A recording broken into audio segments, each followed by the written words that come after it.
History remembers World War II for its epic battles, iconic leaders, and groundbreaking technology. We talk about the clash of steel, the roar of engines, and the courage of soldiers. But there's a silent, invisible adversary that shaped the course of the war in ways we rarely discuss. The weather. This wasn't just about rain delaying a march. This was about the crushing, unpredictable force of the global climate turning the tide of aerial warfare. Today, we're not just looking at the flak and the fighters. We're looking up into the turbulent skies that became a battleground in their own right. Imagine this. You're a young bombardier, 10,000 feet in the air, encased in a B-17 flying fortress. Below you is the target, a crucial factory deep in enemy territory. But between you and that target is an enemy you can't shoot back at. A massive, unforeseen weather front.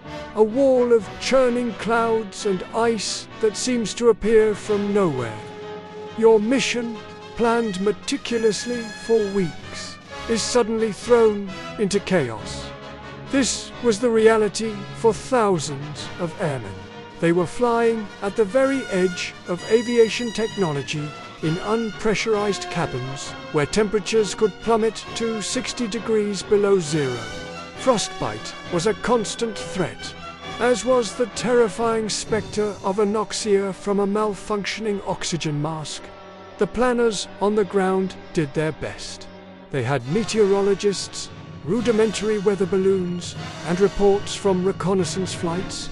But weather forecasting in the 1940s was a dark art. They were trying to predict the behavior of a chaotic, three-dimensional ocean of air with tools that were, by today's standards, primitive. The jet stream, a high-altitude river of wind that we now track with satellites, was a complete mystery. Bomber formations would sometimes fly into these powerful air currents, finding their ground speed cut in half, burning precious fuel and becoming sitting ducks for enemy fighters. Or worse, they'd be pushed hundreds of miles off course, lost over hostile territory with no idea where they were. Let's talk specifics. The 8th Air Force, operating out of England, had a particularly formidable foe: the North Atlantic weather systems. These fronts would roll in with startling speed, blanketing targets in impenetrable cloud cover just as the bombers arrived.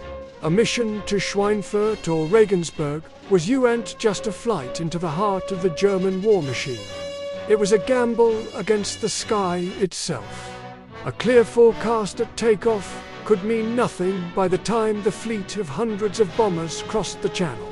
When cloud cover was too thick, the bombardiers couldn't use their sophisticated Norden bombs.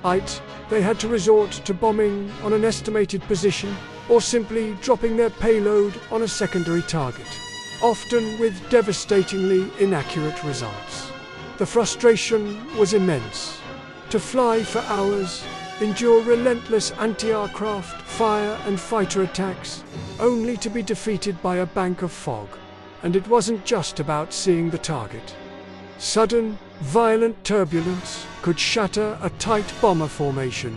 These formations were their primary defense. Flying wingtip to wingtip, the bombers could create overlapping fields of fire from their dozens of machine guns, a bristling hedgehog of defensive power.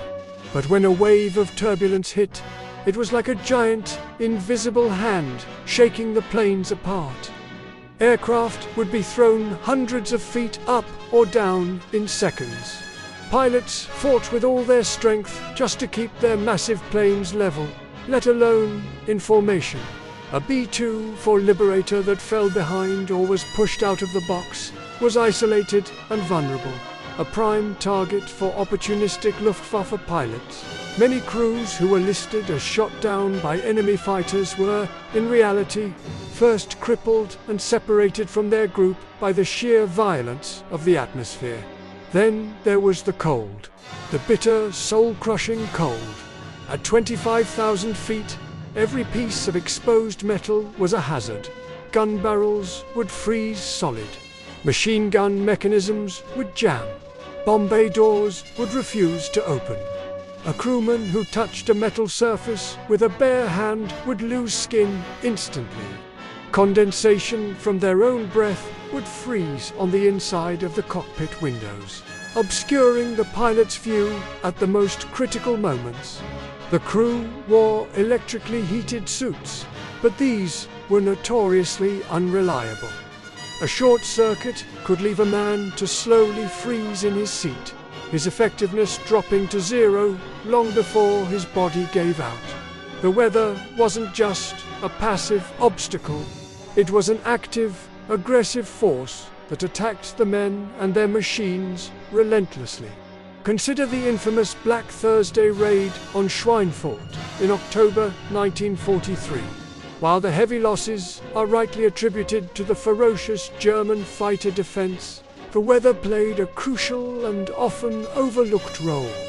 The escorting P-47 Thunderbolts had limited range and were forced to turn back early, leaving the bombers alone. Why? Because they had fought against unexpected, powerful headwinds on the way in, burning fuel far faster than anticipated. The bombers, meanwhile, were also battling these winds, slowing their progress and extending their time over target, giving the German defenses more time to react and coordinate their attacks. The sky that day was clear over the target, but the invisible rivers of air had already sealed the fate of many crews. The strategic implications were enormous.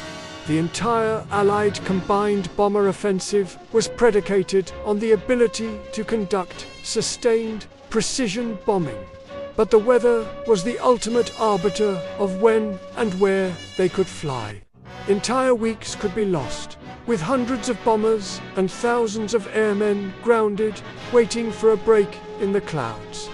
This gave the enemy precious time to repair factories, reposition defenses, and recover from previous attacks. The rhythm of the air war was not set by generals alone, but by the movement of high and low pressure systems across the continent. Each morning, the first question on every base was not "what is the target?" but "what is the weather?" Even in the Pacific theater, the climate posed unique and deadly challenges. B-29 superfortresses flying from the Marianas to Japan had to contend with typhoons and the newly discovered jet stream. These missions were some of the longest of the war, flown over thousands of miles of open ocean. Encountering an unpredicted typhoon was a death sentence, and the jet stream, flowing at over 200 miles per hour, could throw navigation into chaos. Pilots learned to use it, riding the tailwind to Japan to save fuel and increase speed, but it was a double-edged sword. The return trip, flying against that same current, was a slow, grueling crawl, stretching fuel reserves to their absolute limit. Many B-29s that ditched in the Pacific ran out of fuel not because of battle damage, but because they lost the fight against the wind. The war forced a revolution in meteorology.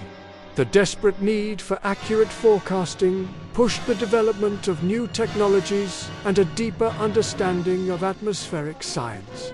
The data collected by bomber crews on their perilous missions, notes on wind speed, temperature, and cloud formations, became an invaluable resource.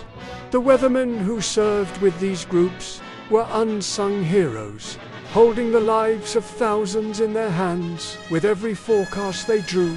Their work laid the foundation for the modern weather prediction systems we rely on today. So, when we look at the grainy, black and white footage of those heavy bombers lumbering into the sky, let's remember the full picture. Let's remember the flak, the fighters, and the fear. But let's also remember the invisible enemy. The crushing cold that froze guns and men, the turbulent air that tore formations apart, the clouds that hid the target and shielded the enemy. The war in the air was a human drama of courage and sacrifice. But it was staged on a battlefield not of human making, chaotic, unyielding, and profoundly powerful global climate that answered to no one. It's a stark reminder that even in the midst of our most titanic struggles, we are always at the mercy of the planet we live on. Thanks for watching.